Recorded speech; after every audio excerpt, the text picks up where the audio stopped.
Nah.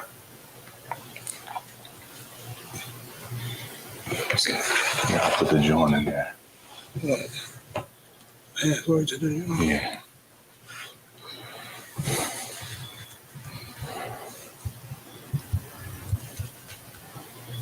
This is a problem, right? Which one is it?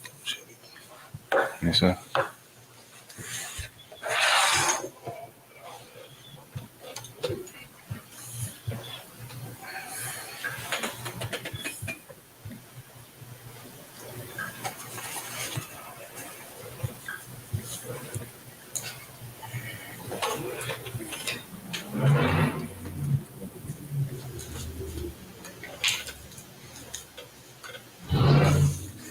You the man.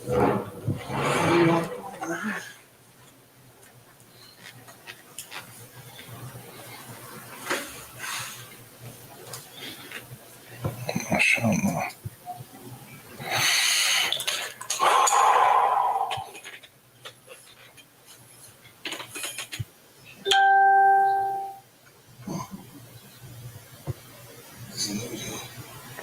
بسم الله الرحمن الرحيم الحمد لله رب العالمين وصلى الله وسلم وبارك على نبينا محمد وعلى آله وصحبه أجمعين ما بعد. So tonight, inshallah, for the sake of benefit,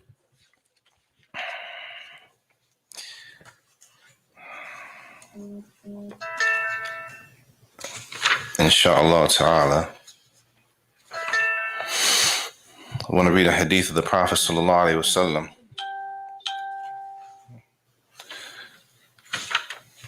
And before we start, it's a subject or it's a science in Islam called miraf or ilm al-irth or fara'id, which is the science of inheritance, to inherit, right? Everybody know what inheritance is? Or anybody not know what inheritance is? What's the most important thing about inheritance for anybody who knows?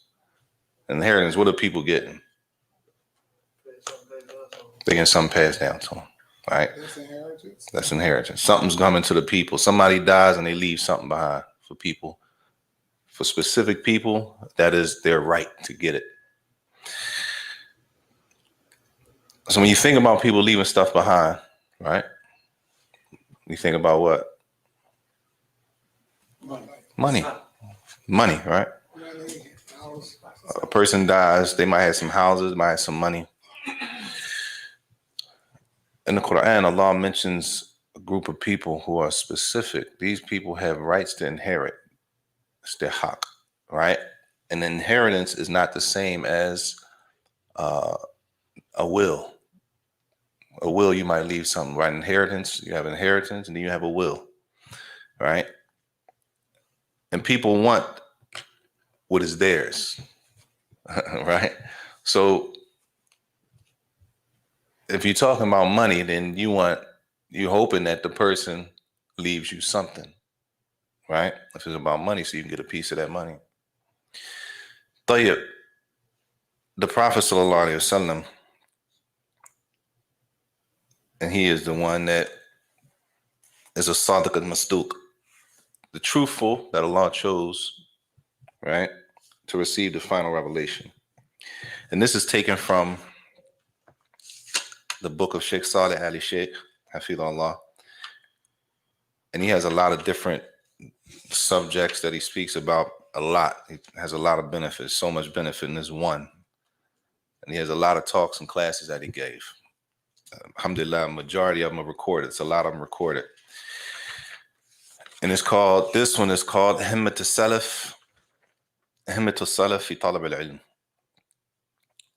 The high aspiration or the high bar, the high goals that the Salaf had when they went to learn and seek knowledge. And the benefit that he brings here is related to, we living in a time where ulama are dying, and a lot of us maybe never even heard of the scholar, right? People die, every day people die. But what's important is that we got to know that everybody is not on the same level. Everybody is not on the same level, right? That some people, as Allah said in the Quran, some people Allah gave a higher status than other people based on Allah's statement in the Quran that he's going to mention. Recently, I think it was yesterday, Sheikh Salih al-Hidan rahimahullah passed away. One of the ulama of Riyadh. And he taught a lot of people.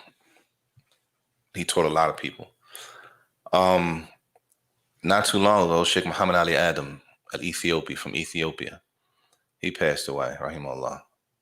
And if you could see the work that these people do, people of knowledge, if you see the work that they do, you understand, you get a better understanding of what happens when they die. A lot of times we haven't seen the work that they did, so we don't understand what just happened. I'm not sure if that's official though. I think that was a student.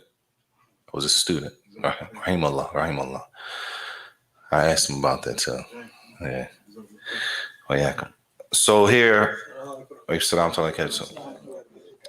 Sheikh Salih says, and it's a build-up. He says, فَإِنَّ هَذِهِ الْأُمَّةِ لَمْ يَكُنْ فِيهَا نَبِيٌّ بَعْدَ رَسُولِ اللَّهِ صَلَّى اللَّهُ عَلَيْهِ وسلم. And this is from a basic belief of the Muslim.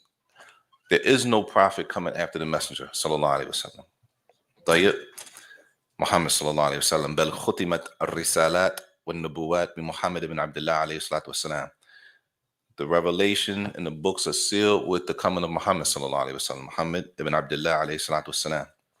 He says, ولكن بقي ورثة Muhammad ibn Abdullah alayhi salatu wasalam. But what's left behind are the people who will inherit from Muhammad sallallahu alayhi wasallam. طيب. He says, وهم أهل العلم وحملة العلم وطلبة العلم فإنهم أهل وراثة الحقيقة. The people who inherit from the Messenger alayhi salatu wasalam, he says, these are the people of knowledge. The people who carry knowledge, the students of knowledge. Those are the people who truly inherit something from the Messenger sallallahu alayhi wasallam. طيب. Then he brings the hadith of the Prophet alayhi salatu wasalam. The Prophet sallallahu alayhi wasallam said himself, صح عنه عليه الصلاة والسلام أنه قال العلماء ورثة الأنبياء. That the ulama, the scholars of Islam, are inheritors of the prophets.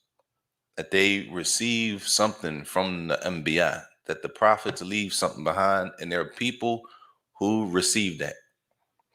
He says, فَإِنَّ الْأَنْبِيَاءَ لَمْ يُوَرِّثُوا دِينَارًا وَلَا دِرْهَمًا.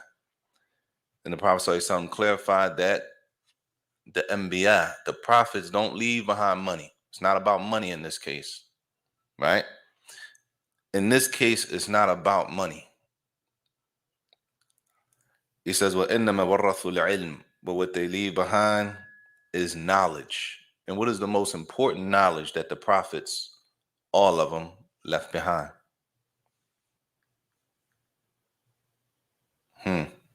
The most important knowledge that the prophets, all of them, left behind is what? Knowledge of Tawheed of Allah.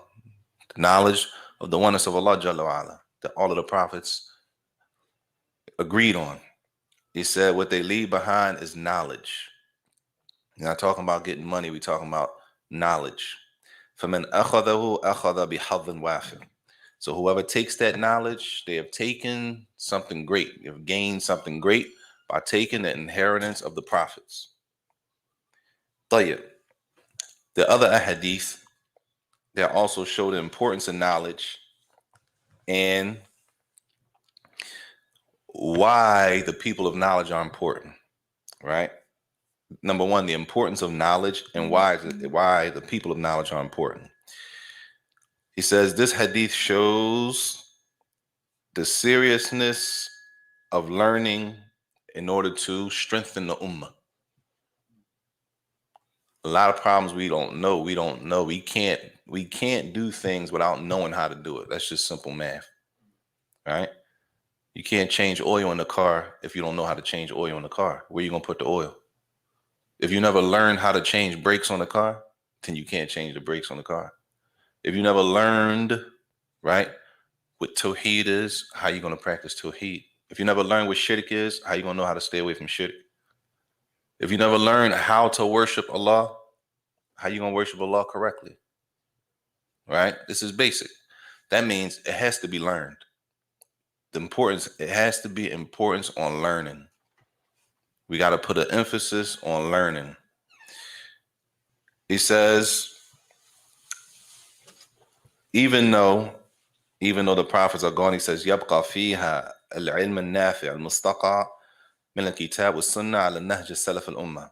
What remains is the beneficial knowledge that is taken from the book of the Sunnah according to the way of the Salaf of the Ummah. طيب. He goes on after that. And he says, this is why you find طلاب العلم, right? He said, this is why you find that Allah رفع شأن العلم والعلماء في القرآن الكريم. That Allah raised and gave a high status to knowledge itself. That knowledge is a respectable, honorable, praiseworthy thing. It's something honorable to be a person who is knowledgeable. طيب. It's something honorable to be from the people of knowledge in Islam. We're not talking about what we was taught in the street or none of that. We're talking about deen. And our deen is something honorable and respectable to know your deen, to know your religion. This is something that we should be shooting for. This is something we should want for our children, for our wives, for the husbands. We should want this for everybody to do what? Have more knowledge. Why? Because Allah praised the people who have those. Not just because we like people or just gather information to show that somebody's better than the next. Allah in the Quran. Allah praised those people. And therefore, we should want to be from the people who Allah praises. If Allah has something good to say about a people, we should want to be from the people. طيب. He says, Allah said in the Quran,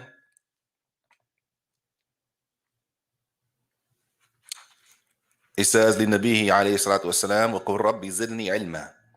He told the Messenger sallallahu alaihi wasallam, and he commanded the Prophet sallallahu alaihi wasallam to make the dua.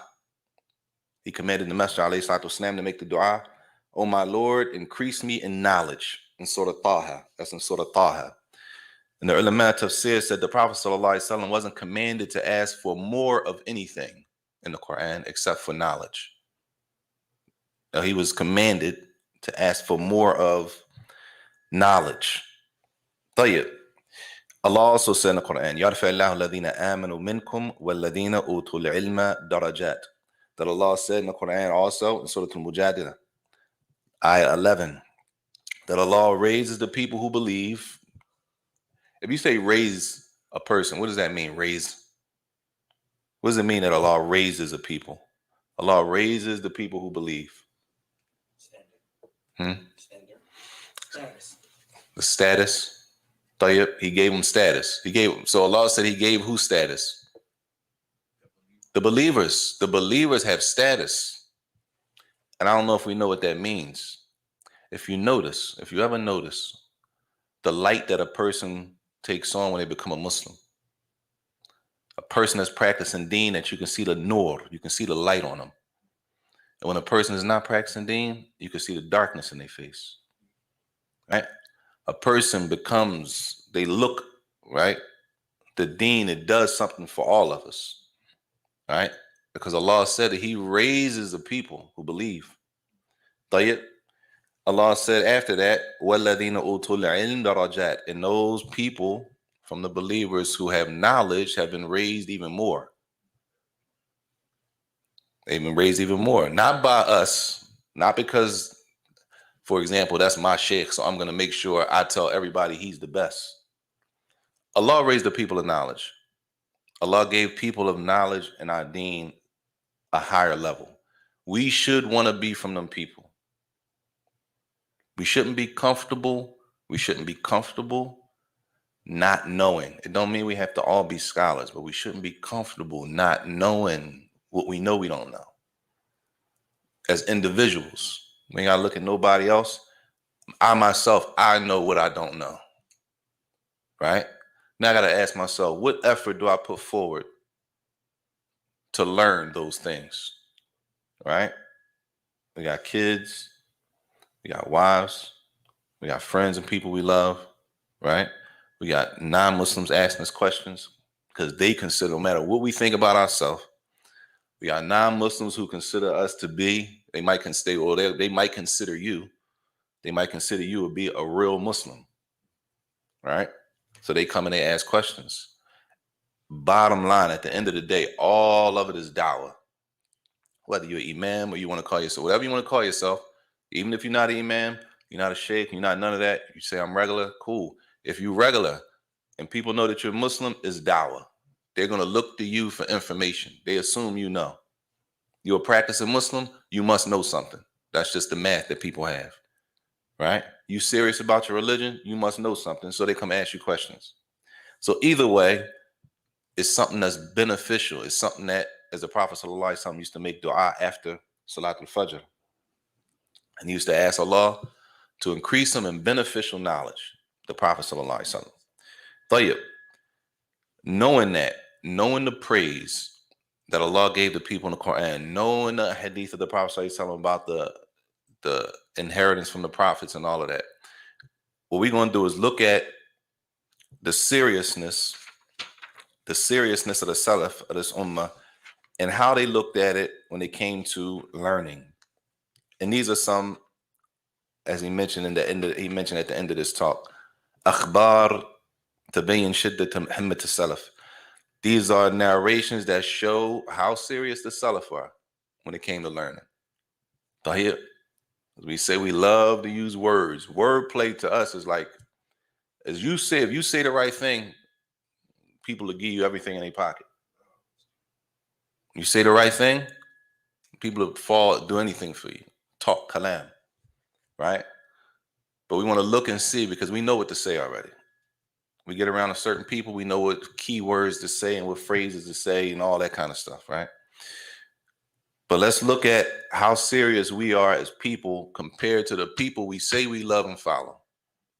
And there's plenty of books on this. This is just a little short, small couple of athar narrations, but there's plenty that we can look at. And then if we compare ourselves and see how serious we are about following the Salaf.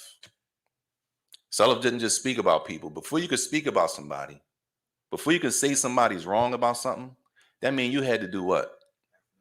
You had to do what to get the knowledge? You had to study and you had to what? Where you learn? You had to do what though? How you know it? You learned. You had to learn yourself. There's no way you was born. Nobody's born just knowing everything, right? That means I didn't know. I can't correct you because I don't know. Only way I know is because I was wrong and I had to go learn. Somebody corrected me.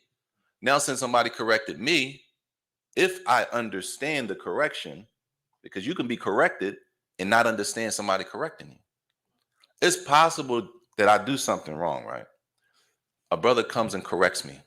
I don't understand what he's saying I'm doing wrong. Right? Did he correct me? Yeah, he corrected me. I don't understand what he's saying I'm doing wrong now. So therefore, if I don't understand what he's saying I'm doing wrong, it's a high percentage that I might do what? Make the same mistake again. Clear? That means when I'm corrected, I need to check to make sure I understand what I did wrong before I can go tell somebody something else. I can't tell somebody they're wrong and I don't know if I'm right in the first place. And that's part of our problem. Part of our problem is we got a lot of information. There's a lot of books translated. There's a lot of bookstores. There's a lot of PDFs on the internet. There's a lot of pages you can go to. It's a lot of information. That's called information. And you can gather information. Just like we got outside of Islam, there's a lot of people that we say he's what? If they read a lot, we say that person is what? La. Not necessarily knowledgeable. No, not smart. He reads a lot or she reads a lot. Not necessarily. We just say that they what? They're well read.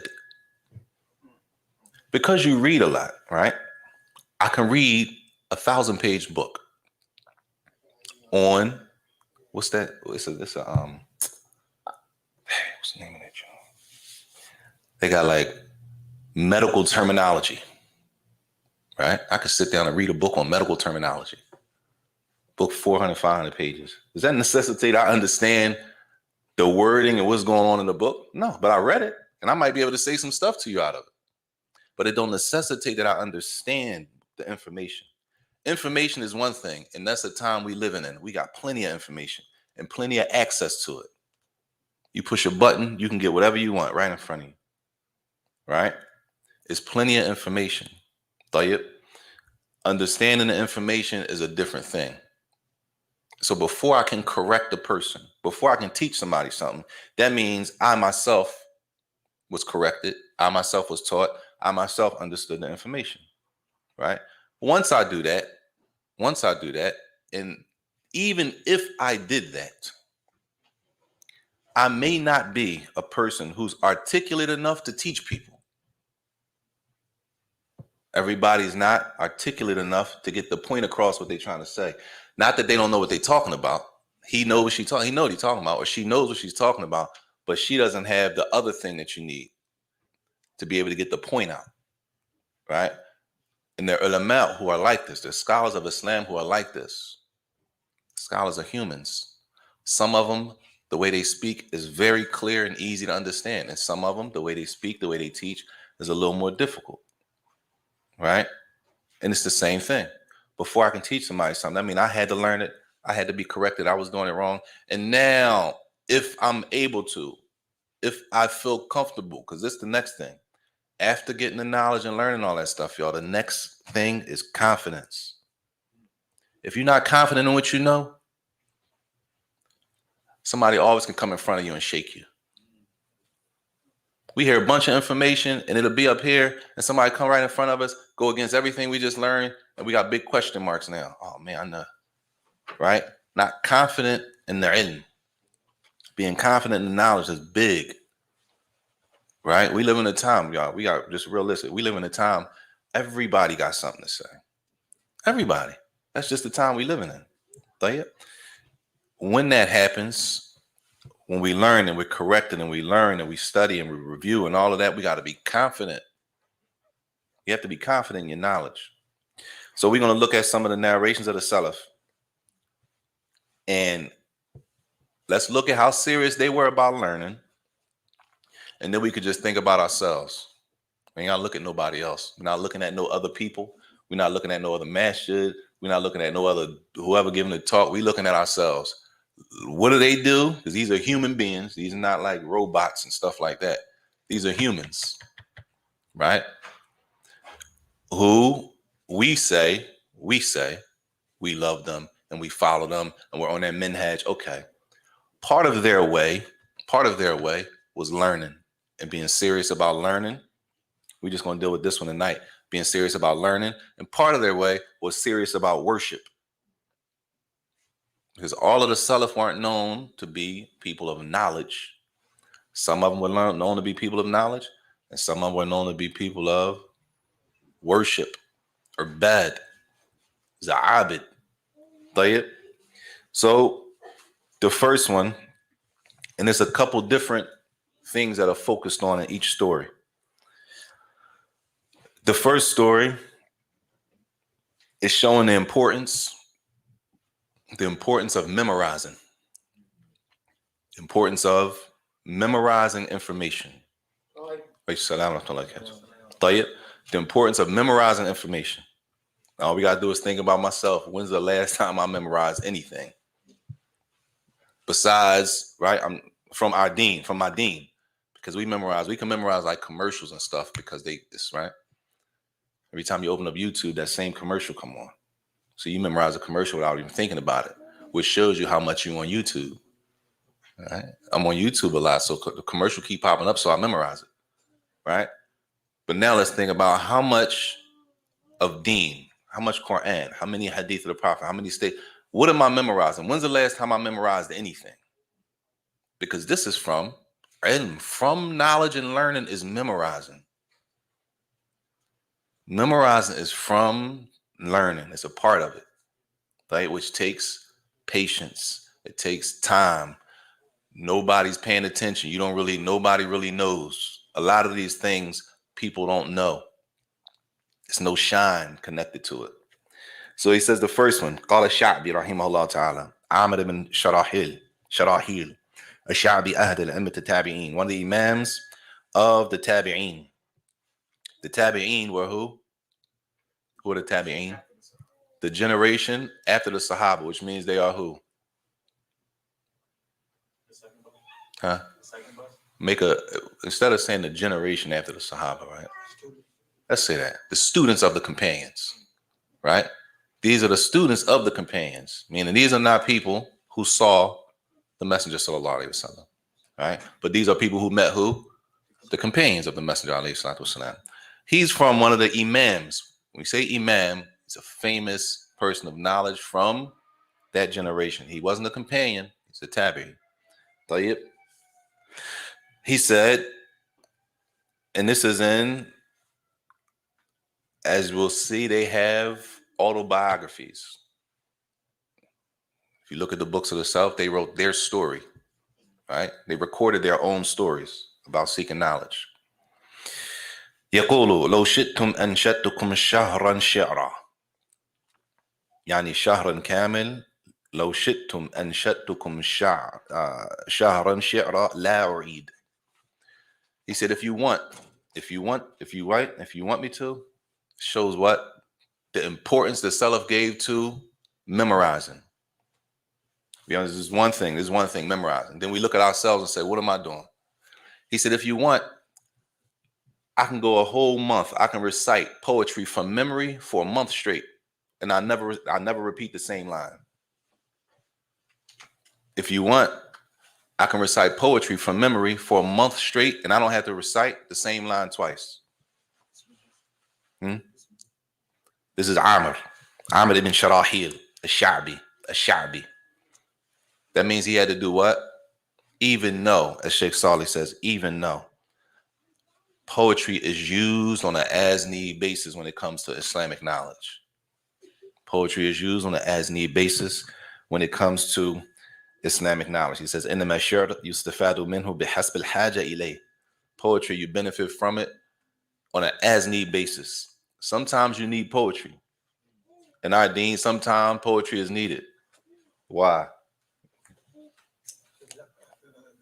For the lugha, for the wording. Sometimes the Arabic words, if you want to know the meaning of the word, they go back to the asl of the word and how did the poets use it? The Arabs, period. How did the Arabs use that word? That's how they get the meaning of the word. Clear? So poetry is used, but not to that extent. But it just shows you how serious they were about doing what? Memorizing. To recite poetry for a month straight and never say the same thing twice. That's just poetry. We're not talking about hifz al-Quran. He's an imam. We're not talking about memorization of the Quran, memorization of hadith, and all the other sciences that come along with it. We're talking about just poetry now, which shows that they was what? Serious. These are serious people. These are not just fake stories, y'all. These are people with birth dates and death dates and people who were there and they met him and he studied with him. It's history. It's recorded in the history books. Tayyib. The next one he mentions is Abu Hatim al-Razi, Walid Abd al-Rahman, Katib al-Jarh wa-Ta'dil. Abu Hatim al-Razi, Muhammad ibn Idris al-Razi. He's famously known as Abu Hatim, right? It says Walid Abd al-Rahman, the father of Abd al-Rahman, Katib al-Jarh wa-Ta'dil, the book al-Jarh wa-Ta'dil. Al-Jarh wa-Ta'dil was famous for some years ago here. Al-Jarh wa-Ta'dil, which is a whole science in hadith by itself. It's not no regular, nobody walks around, y'all, except us. No regular people that's not studying science and like majoring in college in the hadith walk around talking about Jarh wa Ta'dil. You find that with us. Regular man, regular sister, got a regular job, not in that area of studying Islam specifically, talking about a science that detailed. Yeah, that's It's a serious, it's not like no regular, it's not like, I'm just saying this to be clear.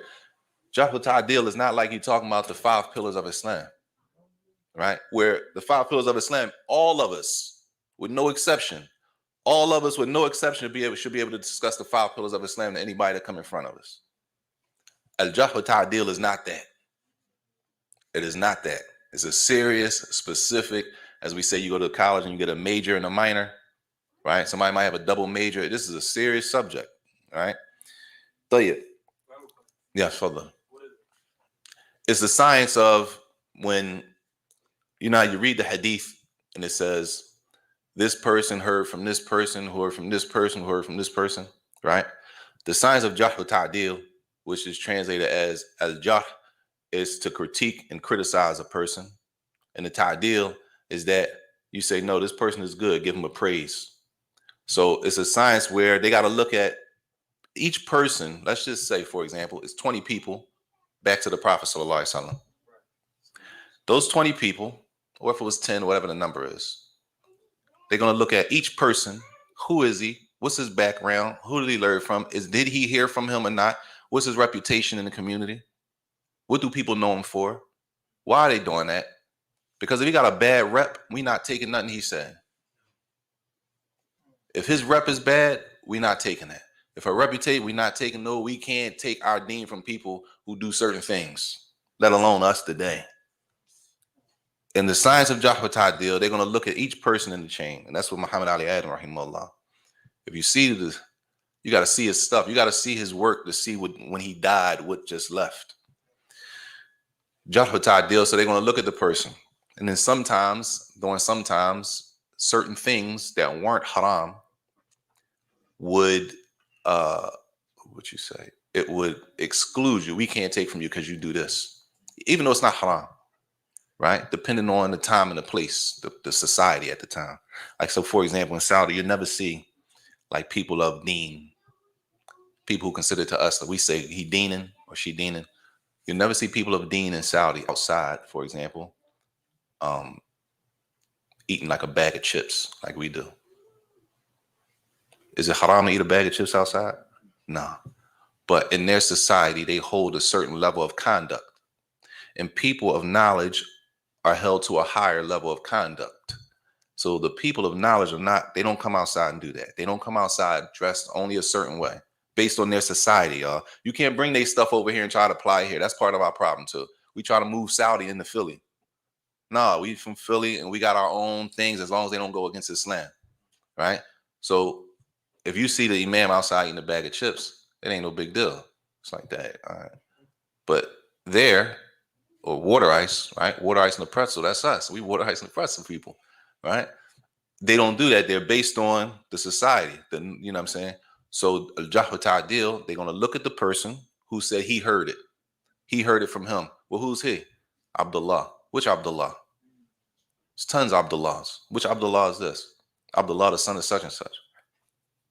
Is that the same one who was he number one? It has to be all connected. Was he living during the same time as Muhammad? Did they live during the same time that he could say he heard it from him? It's a whole bunch. It's a whole detailed thing. Tayyib. Abu Hatim. He's famous for that. Abu Hatim. Tayyib.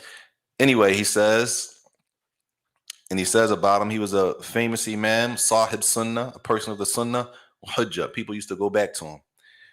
He says, قص عن نفسه خبر طلبه للعلم وهو صغير. He said he told his story about when he first left home to go learn. And I think we read this before, but it's worth reading again. So he said, Abu Hatim, he said, تركت الري لطلب العلم سنة 213. He said, I left the city of Ray. That was the name of the city. I left the city in 213 Hijri, the year 213 Hijri. I left to go learn. I left home to go learn. That means you got to leave everything you got, y'all. Everything you know and love, you got to leave. You only take with you what you can take with you. Which is not easy. Is it easy, Sheikh? It is not easy. It sounds good, but it's not easy. You'd be surprised who and what you really, really love when you got to leave it. You might not never think about it because you don't plan on leaving. Even you don't plan, and when you die, it's not like you're planning to die, so you got to leave it. But when you have to make a sound decision to leave everything and you taking very little with you, you'd be surprised what your heart really, really is tied to, how difficult it is to leave. طيب, he said, I left in 213. He said, ورجعت إلى الري 221, and I came back in 221. I left in 213. I came back in 221, right? So he was there how long? About 8 years, 7 years with شوية. طيب, he says, ذهبت أو خرجت من الري في طلب الحديث. I left to go get what? Hadith of the Prophet sallallahu alaihi wasallam. What does that mean, to go get hadith? He traveled to go from where? Where is he going? He's going to somebody. It's somebody specific that has what he's looking for. He got to go to them, sit there, take the knowledge from them. They're not giving them a book, y'all. They ain't going to show up and they take this book and go back. So how are you going to get it? He's going to either memorize or he's going to write it himself. So say the book is 500 pages. Then he's going to be there until he finishes, or however, whatever they do. طيب, clear? He said, I went to learn hadith. He says, وذكر قصته. He says, he spoke about his story, كيف أنه يخرج من بلد إلى البلد ماشيا على الأقدام. And he gave a story how he went from one city to the next city, or one country to the next country, walking. طيب. He says, and this is the important part, Sheikh Salih says, وهذا هو المهم الآن. This is what's important for you right now, he says. The point of the story, he says about himself, وقد أحصيت ما مشيت على قدمي في طلب العلم حتى بلغت 1000 فرسخ. He said, I was keeping the track of how far I was traveling, the distance, until I reached 1000 farsakh. Right? He says, فلما بلغت 1000 farsakh تركت الإحصاء.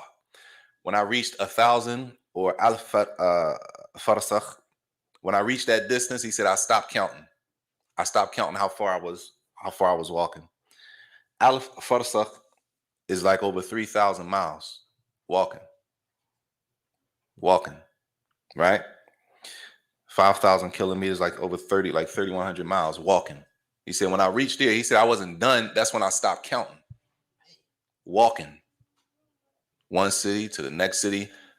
Not to go to do what? When he get to the city, he got to sit, learn, understand, to take the knowledge back when he goes. So when he's finishing that city, go to the next one. He might go to another country, right? He said, when I got there, I stopped counting. طيب. Allah Akbar. Sheikh Salih says, Al-An.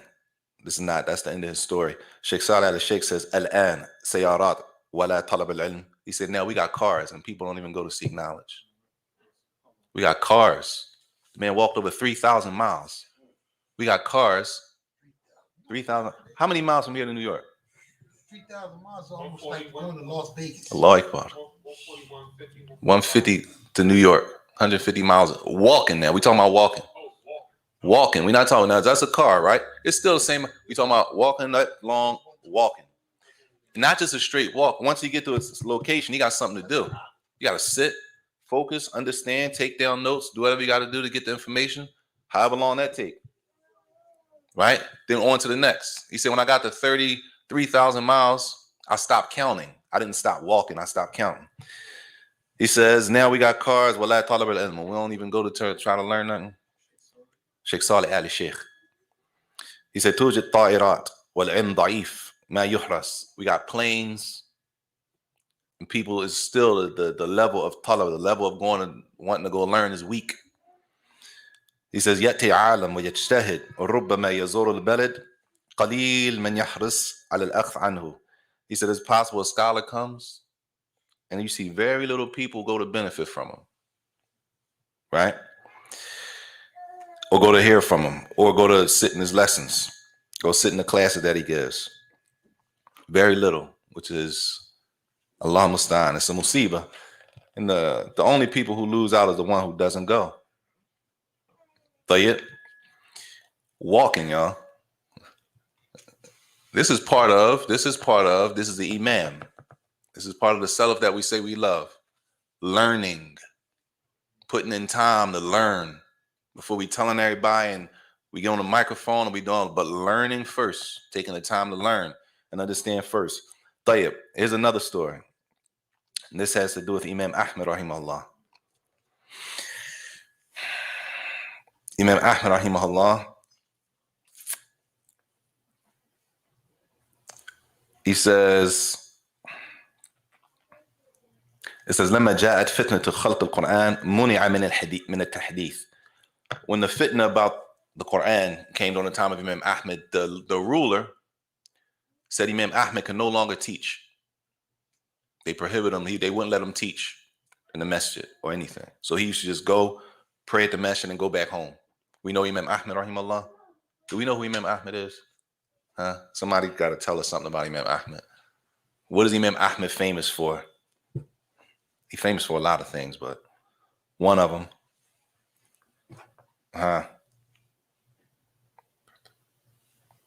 That he was tested, he was beaten because he wouldn't say that the Quran was created. Right. He was beaten and tortured, right? Because he would not say that the Quran was created. It's the mihna, aqidah.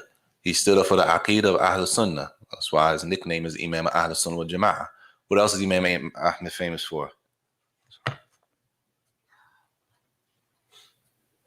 We got to know these people, huh? He's famous for his book of hadith, the Musnad of Imam Ahmed. He has a collection of hadith. And one year they was giving it out for free at the university. Somebody told me they was giving it out for free. I ran up there. They gave it to me for free. It was 20 volumes, right? And it was incomplete. I was salty. I said, damn, this joint incomplete. 20 volumes, and it was still more that I was missing. He's famous for his musnad, his collection of hadith. What else is he famous for? One more thing. Praying with deficiency in the arm. That's Imam Ahmed or Imam Malik? No, Imam Malik. You trying to open up a can of worms, akhi. What else? We're praying with the hand straight down? No. Imam Malik, that's what Imam Malik rahimahullah. Imam Ahmed is famous for what else?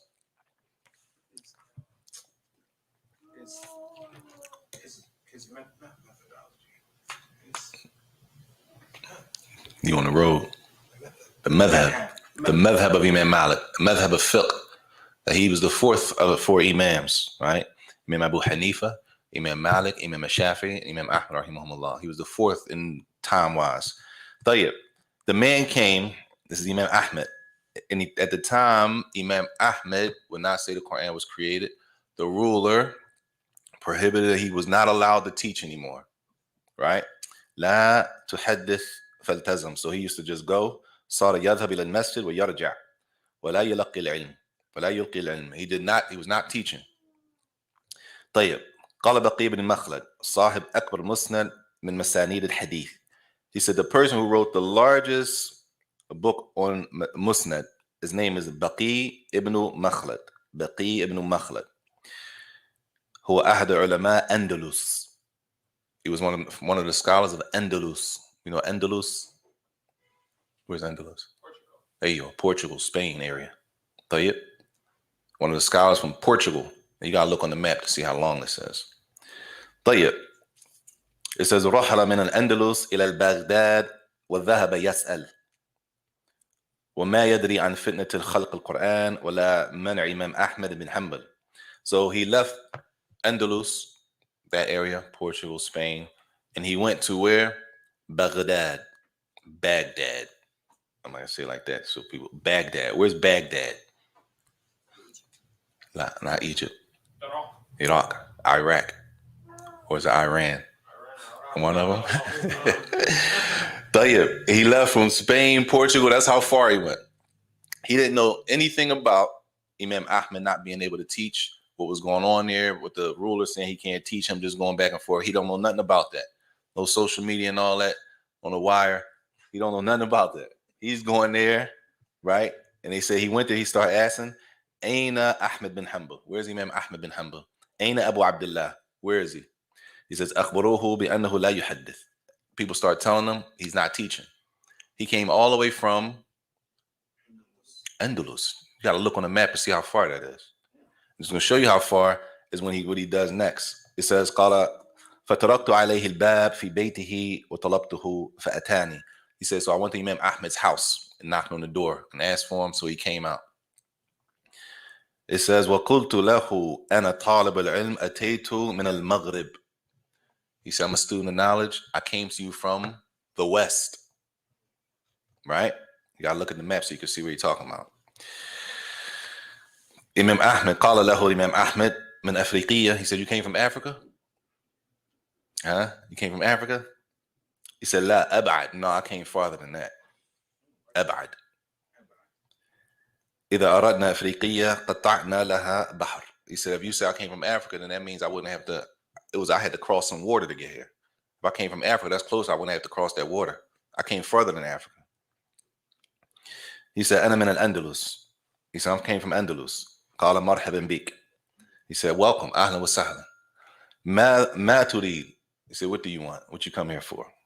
This is what the man said. قال والله ما أتيت إلا أن آخذ العلم عنك. Wallahi, I only came here to take knowledge from you.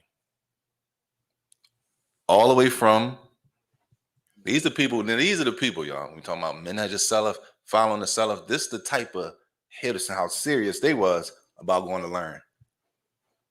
Right? I only came here to take knowledge from you. فقال له إمام أحمد. Imam Ahmed said, لعلك سمعت ما علي من أني لا أحدث. He said, maybe you heard about that I'm not teaching right now. I don't know if you heard about it. Right? Why isn't he teaching? The ruler said you are no longer allowed to teach. That's it. Right? Now we're talking about obeying the rulers and the Muslim, right? Obeying the Muslim ruler. He's not teaching. He go pray and he go home. The man comes from all the way over there to come learn from him, and he's not teaching. So he says, ولكني أريد الحديث وحدي أو أعطني من العلم. He said, but all I want is hadith. Right? Or give me something from knowledge. طيب. فقال له إمام أحمد. He said, بشرط. He said, I'll give you some hadith with a condition. He put a condition on the man. What's the man's name, y'all? Gotta know his name. Huh? What's this man's name who came from Andalus? And he got one of the biggest musnad. His name is Baqi ibn Makhlad. Baqi ibn Makhlad from Andalus, Spain. Or the Portugal area. طيب. He says, I'll teach you with a condition. قال اشرط ما بدا لك. He said, whatever condition you put on it, whatever. I just came here to do what? I need those hadith and that ilm. Whatever condition, whatever. قال ألا تجلس في حلقة من حلقات العلم والحديث. He said, don't sit in no circles of knowledge around here. If you want me to teach you, don't go to no other circles. Don't go to no other classes and learn. Why? No, not my circles. Don't go to no other circles. You're going to draw attention to yourself. People going to see you, a tall of them sitting in all the classes, and they're going to see you coming to me. They're going to put one and two together. Right? It's the condition he put on the man. He says,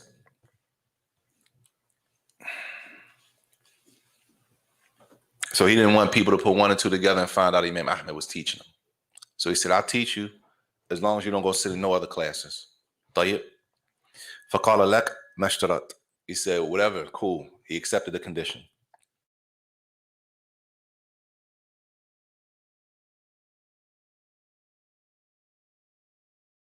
Spain, y'all, for some hadith. This is what you do. He get all the way there, the teacher not even teaching. Right? Then he told him to do this. And if you want me to teach you, you can't go sit nowhere else and learn. And on top of that, this is what you're going to do for me to teach you. He said, come to me every day as if you were a poor person. Come to my house like you poor every day. Show up, ala hayat sad, right? And he clarified, Shaykh Salih, wa talib al-ilm, the student of knowledge, the person he is a sa'il. He is poor, or he is asking for something. Come to me at my door like you asking for something every day. And in reality, the person that's seeking knowledge is asking for something. They're asking for what? Knowledge. They're asking for ilm. So he said, come to my house every day. I'll head to sa'il. ثم أطرق الباب. He said, knock on the door. فإذا خرجت أعطيتك خبزا ومع خبز حديث أو أحاديث. He said, so come every day, knock on the door. When you knock on the door and I open the door, I'm going to give you a piece of bread. I'm going to give you some bread. And I'm going to give you a hadith, a couple hadith. And you go like that. طيب. It says, فأخذ السنين يأتيه. He said he did that for years. Allah Akbar. Years. Now let's go back to Sheikh Salih's statement, where he says, Al-an sayarat wa la talab al-ilm. Now we got cars. People don't even go to learn. We got planes. Well, they're in da'if. And the knowledge is weak. Talking about a man, now you got to come. All of this does what to the person? Humbles him. Humility. I got to come like I'm a poor person. Ask for, you going to give me a piece of bread? A piece of bread, and I'll give you a hadith or some hadith. I'll do that. And he said he did it for years. Years he did that. And then the story goes on until it says, Imam Ahmad rahimahullah, he says, فَأَخَذْتُ كَثِيرًا. He says, so I took a lot of knowledge from him. A lot of knowledge from him. And it also says, every day he would go to the door out of head to Sa'il, and he would say what the poor people said in that area. Al-ajra ra'akum Allah. That's what they would say when they was asking for something. Like they had things, if they wanted like sadaqah, they had certain phrases they would say in certain countries. So he would go to his door and say the same phrase every day. He'd give him some bread and he'd give him some hadith. طيب. He says he did that and he got a lot of benefit. فلما مات الخليفة وجاء الذي بعده وكان صاحب السنة يعني متوكل صار الإمام أحمد يدرس في المسجد. So I did that for years. I got a bunch of benefit from him. And then another Khalifa took over, another ruler took over, and he allowed Imam Ahmed to start teaching again. طيب. He said, فَكَانَ يُدْنِينِي يُخُصِّنِي مِنْ بَيْنَ طُلَّابٍ. He said he used to keep me close to him. Imam Ahmed said, Imam Ahmed after that, Imam Ahmed used to keep Makhlad close to him in the classes, right? From the other students, he would keep him close to him. He said, وَيَقُولُ هَذَا يَصْدُقُ أَنَّهُ طَالِبُ الْعِلْمِ. He said, Imam Ahmed would say, this person right here, he's deserving to be called a student of knowledge. If somebody does that for that long in order to seek hadith, to seek statements of the Prophet ﷺ. He's not going to get no money. He's going to get the inheritance. He's going to get the inheritance of the prophets, the ilm, the knowledge that they left behind. طيب. And then, Father. What was his last name? You said Baqi ibn Makhlad. Hey, Makhlad. طيب. There's another story here. And this is Al-Hafiz ibn Hajar al-Asqalani rahimahullah. And he's the one who wrote the famous book. Ayyuh, Bulugh Maram, Fath al-Bari. Ibn Hajar al-Asqalani. Shihab al-Din Ahmad ibn Ali ibn Hajar al-Asqalani al-Misri. Allahu Akbar. He says, what did he say about himself? It's another scholar. It's whole nother one. It says, ذكر الكتب التي قرأها على مشايخه. He's mentioning the books that he read to his scholars. طيب. Because if we do that now, we say somebody's showing off. He mentions in his story who he read on, right? Which we don't assume he's doing out of riyah. I could tell you, I'm saying, I should be able to tell you who I studied with and what I studied with him. I sat with this sheikh and I studied this book with him. And this is how long it took us to do it. I got the dates in my book. I got the date when we started and the date when we finished, right? He talking about himself, the story when he was studying, he says, So ذكر أنه قرأ الموطأ على أحد مشايخه في جلسة واحدة. He said that he read Al-Muwatta. Al-Muwatta is the book of who? What Imam? Imam Malik. Rahimahullah. He said, I read the whole book in one sitting to my sheikh. طيب. He says like 5 hours. خمسة ستة ساعات. Entire book to my sheikh. Why do I read to my sheikh? To make sure there's no errors. To make sure. It could be a couple of different reasons. It could be understanding. It could make sure that I'm reading the hadith properly, that I'm not making mistakes in my pronunciation, right? Depending on what the sitting was for, 5-6 hours. He says, وَقَرَأَ Sahih Muslim. The entire Sahih Muslim في 3 أيام. 3 days. The entire Sahih Muslim. وَأُجِيزُ بِذَلِكَ. And he gave me the ijaza after I finished reading to him, the permission to teach or to narrate it after that. You just read it, no, you read it and you good. You can go, somebody can read it to somebody else, you good. He gave him the stamp, as we say. You official, right? He gave him the stamp of approval. طيب. He says, وَأَخَذَ يَذْكُرْ مَا قَرَأَ فِي أَيَّامٍ مِنَ الْكُتُبِ عَلَى مَشَايِخِهِ. He said he started to mention the books that he read on his scholars and how long it took him to do it. And if you look at how long these books are and the information contained, it's not no small 80-page book, you know. These are long books that need explanation to them. طيب.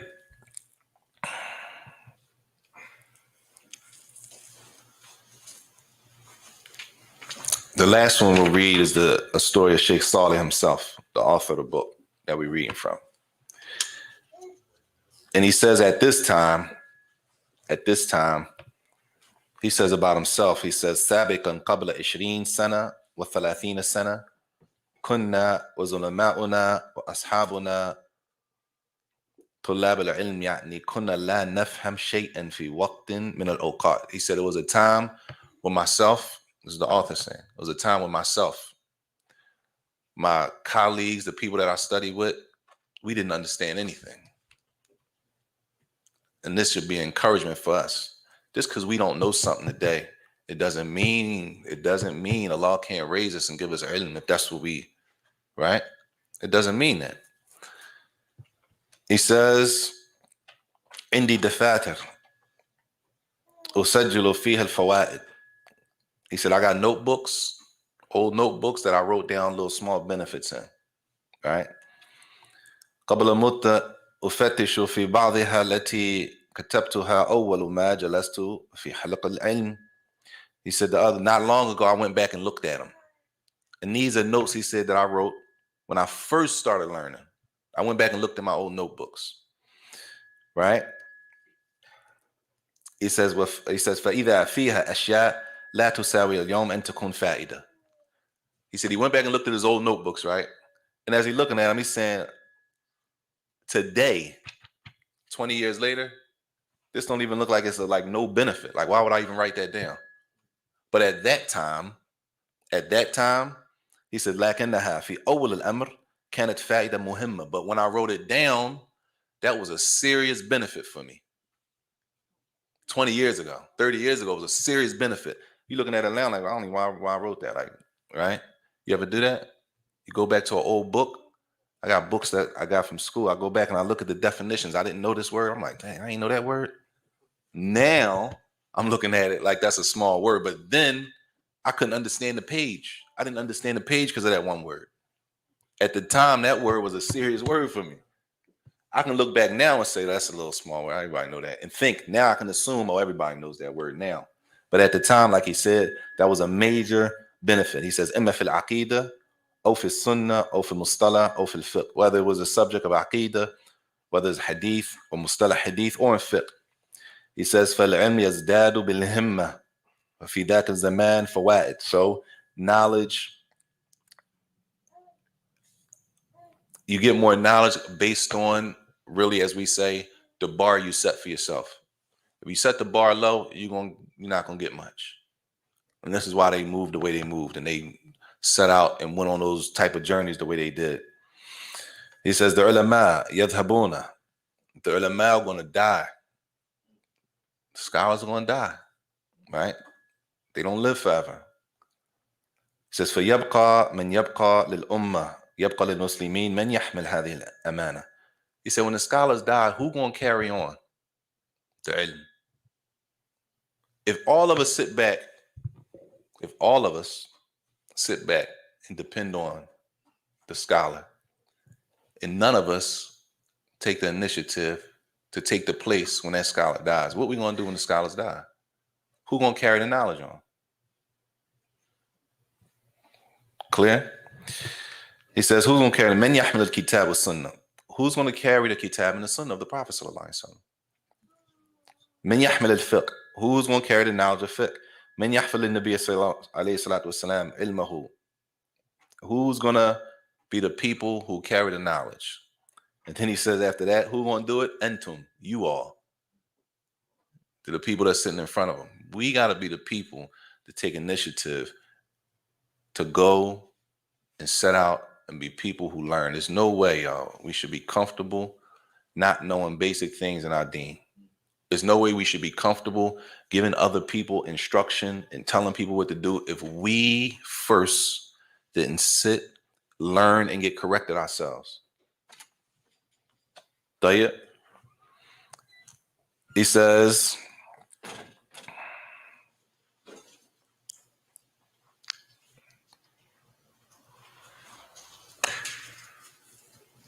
if they don't do it, then who's going to do it? He says, La shak annahu sayadhab. No doubt. If the people don't do it, then knowledge is going to leave. He says, وَلِذَلِكَ. This is 20 years ago.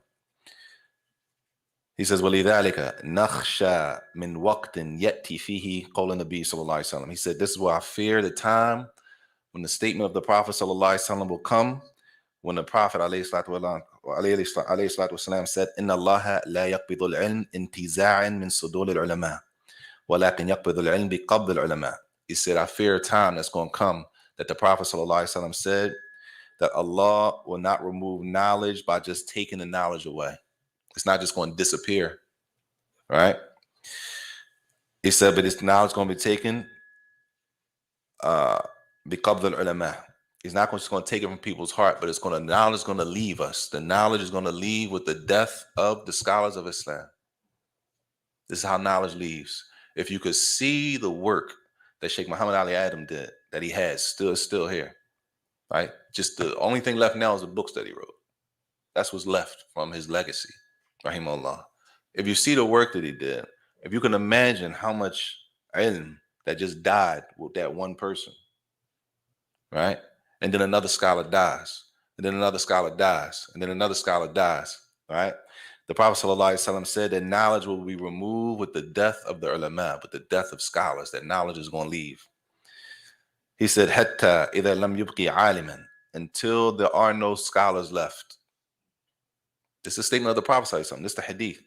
The knowledge is going to be removed with the death of scholars. Scholars die off, right? And then there's no scholars left. And then he said, اتَّخَذَ النَّاسُ رُؤُوسًا جُهَالًا. And then the people start taking ignorant people as their teachers. People who they're not qualified. They start taking people who are not qualified to be teaching as their teachers. This was going to happen, according to the statement of the Prophet ﷺ, right? And then he didn't mention the end of the hadith. The end of the hadith, the last portion says, فَأَضَلُّوا. So the people who they're taking their knowledge from, they will be on the wrong path. They're misguided. And they will be misguiding other people, because people are going to be asking questions. People are going to be asking those people questions. Ru'us and Juhalan, those ignorant people who don't know. They don't have knowledge. But those are the people who will be left. They're the only ones left. So people go ask them questions, right? So they answer the questions. So they go astray. They go off the right path, and they lead people off the right path. They send people off the right path. He said, كيف يكون قبض العلماء يعني موتهم. How is it that the scholars will be taken? He says, with the death of the scholars. He says, ينقطع العلماء إذن ينقطع طلبة العلم. And if the scholars died off, then that means if scholarism stops, then that means there's no tulab. The talib al-ilm goes to the scholar. So who's the talib al-ilm going to? Because you gotta understand, the student of knowledge is exactly that. A what? A student. That means the student is learning. He's not learned yet. He's in training. So if his trainer is dead, then where does he get his training from? You see the problem?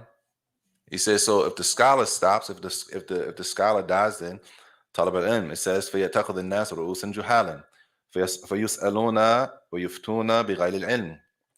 So then at that point, the people will be asking questions and they will give answers, and they will themselves answering the questions. They're going down the wrong path. They're going astray.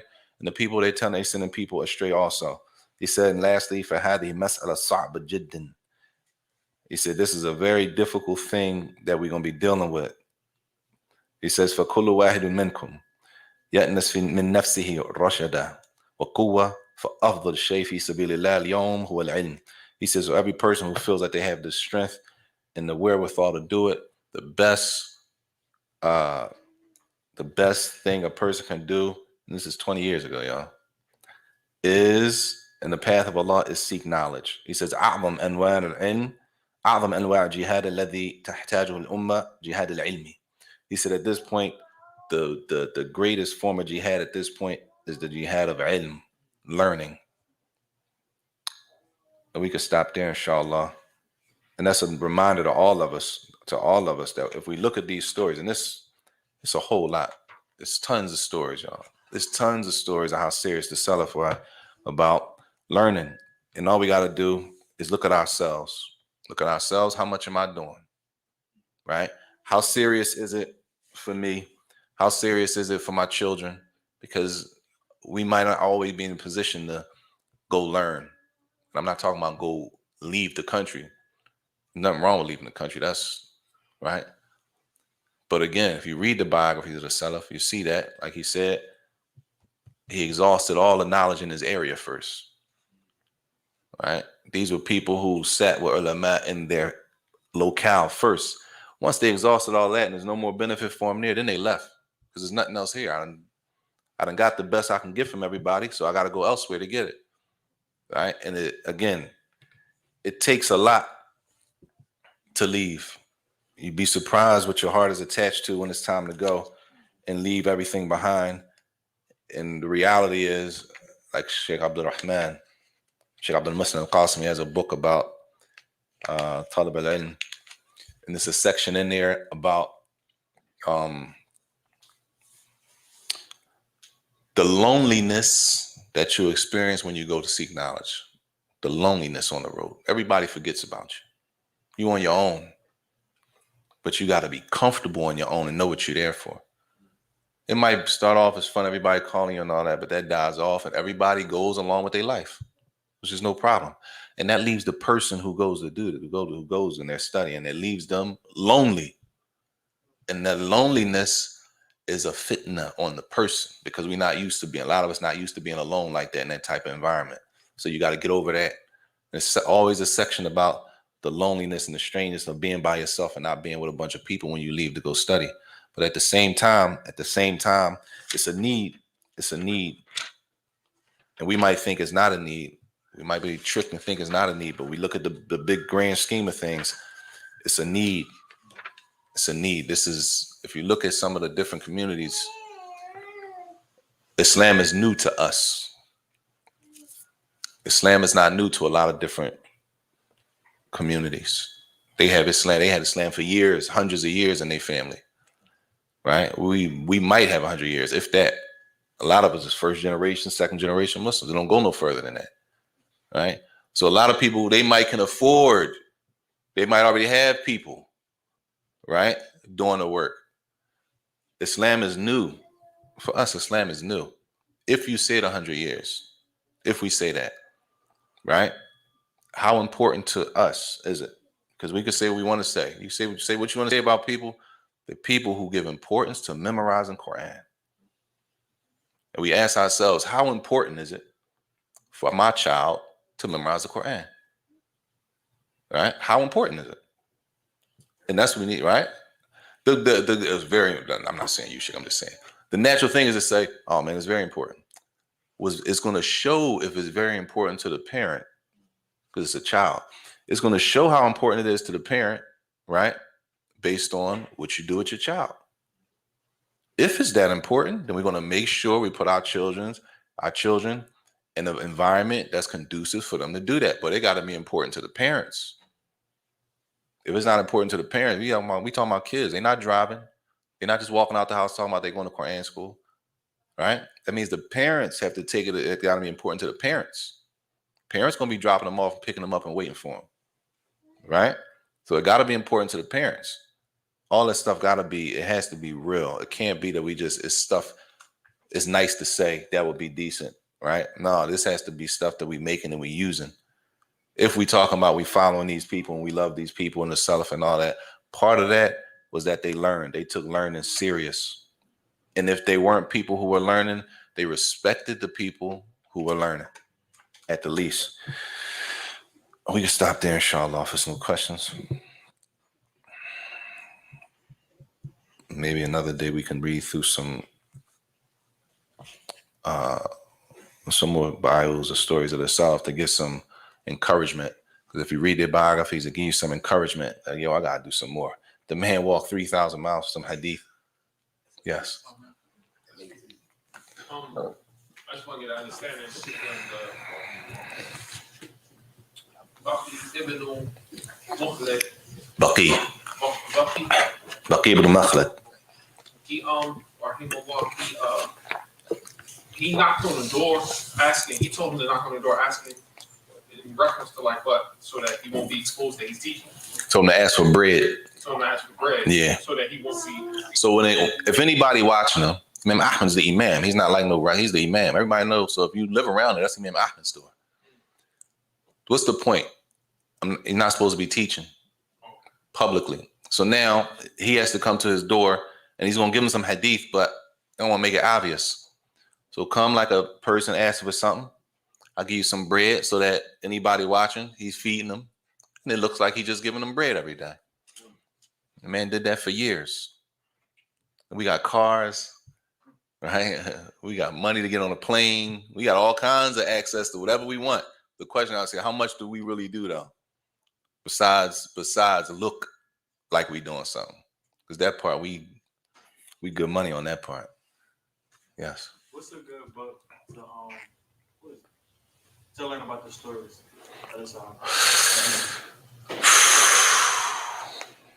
In English? I only know one for real. That was like the 10 Promised Paradise. The Precious Pearls. I think it's called The Precious Pearls. That's the only one I really know off the top of my head. That was about the 10 Promised Paradise, The Precious Pearls. I don't really know any others like that off the top of my head, though. Inshallah. Khalas. When you went to study, did you feel the loneliness? Yeah. No doubt. When you leave, you lonely. It's a wrap. People call you for a couple of weeks, then people go about their business. They got life. They still got to go to work. They still got kids. The rent still got to be paid. People living life. People tell, I'm going to send you some bread when you get over. I'm going to be putting some in. None of that. They might send like a half a man every 6 months or something. I mean, alhamdulillah, the thought counts. Alhamdulillah. But it's not like you on your own. I think that's it. You on your own. You got to be, you know what I'm saying? That's why the people that you there with, y'all become real tight. Because y'all there doing the same thing. You don't have nobody with you. You got whoever you got with you from your family. They got who they got, and that's it. So the people that you there studying with, y'all become real tight. You know what I'm saying? It's when Ali was mentioning previously how important it is to specify who you sat with, who you learned with. You know, I'm reading a book called Small Treatise from Imam Saajid, right? Pearl. And in it, you know, he referenced, you know, who he sat with, what he learned. You know what I'm saying? So alhamdulillah, like I'm reading it, and Ali was saying how important it was, and even the Sheikh when he sent his resume. Right. You know, how people like, oh, you know, that is really important. No doubt. You know, that is known what you learned and who you No sat doubt. with, and you know the information that you took. So, you know, to read it myself, you know, and then hear it, It's like, you know. And if you look, once you look at the bios, you'll see they have autobiographies. It's biographies, and then they have autobiographies. Like the person will tell their own story. I left here, I did this, I did this, I did this. It's an autobiography. Sheikh Mukbal Rahimahullah got an autobiography. There's nothing wrong with saying what you did. It's not out of riyah, it's information, it's history. A person tell their story, right? And at the end of the day, it's truth. This is just what happened. I did this, I didn't do this, I wasn't able to do this, I sat here for this many times, I didn't get no benefit, I wasn't able to understand Arabic at this point. This is when my Arabic picked up, I was able to start benefiting. There's no shame in that. And that's why you find when you look at the stories, there's nothing like a person telling their own story. Are there any scholars from the States? I would say, yeah. And this is a good question. Are there any scholars in the States? This is a good question. I remember Sheikh Salih Fawzan was teaching at the Haram, right? A man asked him a question. When you're sitting in front of the Kaaba, the whole world is there. You don't know where the person from, right? The man asked him a question about, I can't remember, it was about shaving the beard or something. In their country, they really cracking down on us, this, that, and the third. About the beard. Can I have my beard? Is it permissible to shave my beard in this case? Right? Sheikh Fawzan said, Is'al ulama'akum. Ask your scholars. Ask the scholars in your country. What country is he from? He didn't say, well, what country are you from? Because there's no scholars. Like, what country are you from? He didn't specify. It's understood. It's supposed to be that there's scholars all over the world. We've been restricted to it can't be any scholars in America. Like, who said that? Who made that up? That it can't be. Like, so none of us, nobody in this whole country is able to be an Islamic scholar. How'd that happen? And when Earl Maga, I've heard plenty of scholars called Tahir a scholar and say that he's from us and all kinds of praise and all that kind of. Then we come here and people who haven't done anything from knowledge and study gonna say he's not a scholar. I mean, we gotta just use common sense. You take like, we gotta sometimes at some point you gotta be like, yo, well, I'm gonna listen to you. You haven't done anything. Like, if it wasn't Dean, we probably wouldn't take the people's word. We probably wouldn't pay no attention to him. Like, yo, you read a book on plumbing, you gonna fix my sink? Come on, man, you tripping. No, but I've been fixing sinks. I'm not messing with you like that. All right, but it's Dean. Like, I mean, I've heard scholars say plenty about Torah. I don't need anybody to convince me. You know what I'm saying? I don't need any convincing. You know what I'm saying? Alhamdulillah, I was able to study and I see what was done. You understand what I'm saying? I know what I'm not saying I did it, y'all. I'm saying if you're paying attention, you're around, you see what it takes to do things. So, for example, if you go to school for whatever you go to school for, if you go to medical school, even if you didn't finish medical school, if you're in medical school, there are people that have been there longer than you, right? There are people who have been there doing what you just got there. You just got there and start doing it. They've been doing this for how many years they've been there. So you at least see what it takes to get there. So at that point, you have you do what? At least you have respect for the process. You understand what I'm saying? I've seen that. I understand what it takes to do that. Everybody's not doing that.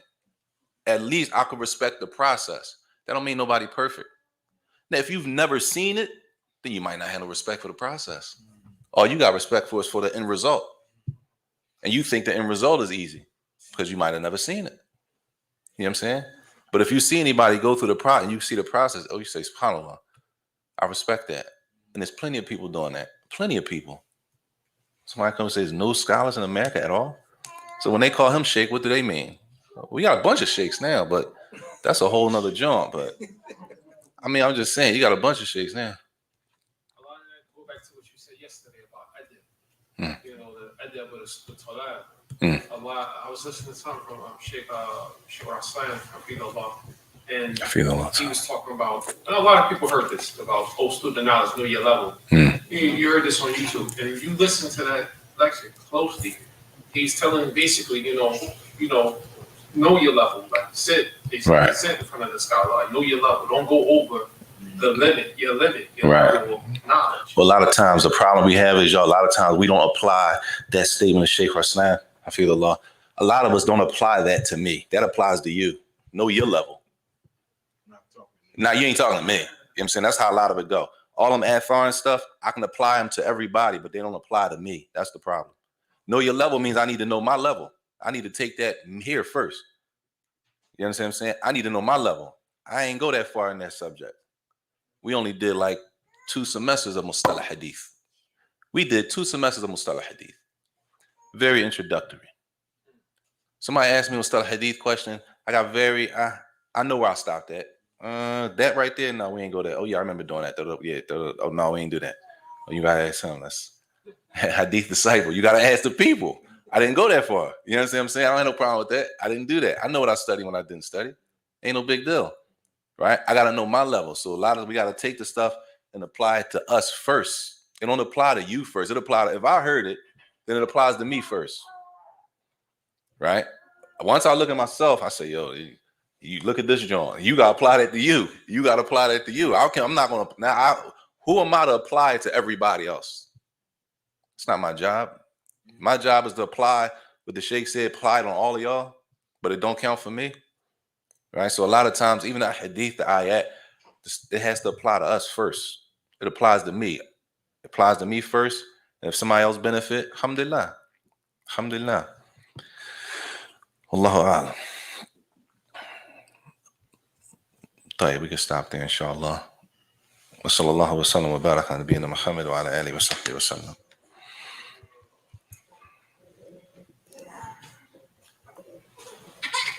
His name is N-word. Huh? Wyatt. Oh, snap. WYATT. You should definitely know that name, Sheikh.